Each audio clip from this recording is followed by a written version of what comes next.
Էս մեր Նազարն է։ Ուրիշի բախտը բացվում է, իրենը քնած է։ Ծույլ էր, վախկոտ, բայց մի օր բախտը որոշեց կատականել։ Մի հարված, 10 ճանճ։ Ու հենց այստեղից սկսվեց ստի ու բախտի մեծ խաղը։ Լուրը գնաց, հասավ աշխարհի ծայրը։ Նազարը 10-ին մի հարվածով զարկեց։ Ոչ ոք չհարցրեց, մարդ էր թե ճանճ։ Թագավորը սարսափեց, ժողովուրդը խոնարհվեց։ Իսկ Նազարը հանգիստ նստած էր, որովհետև ինքն էլ չէր ջոկում, ինչ է կատարվում։ Ուղարկեցին վիշապ սպանելու։ Մարդիկ սպասում էին արյան, իսկ Նազարը պարզապես գնաց, քանի որ չէր հասկանում ինչքան վտանգավոր է դա։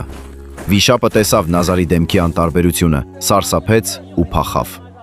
Ոչ թե որ Նազարն ուժեղ էր, այլ որովհետև նա նույնիսկ չգիտեր, որ պետք է վախենալ։ Բարոյականը երբեմն ամենամեծ քաջությունը պարզապես չիմանալն է, որ պետք է վախենաս։ Մի վախեցիր քո վիշապներից, գուցե նրանք քեզնից ավելի շատ են վախենում։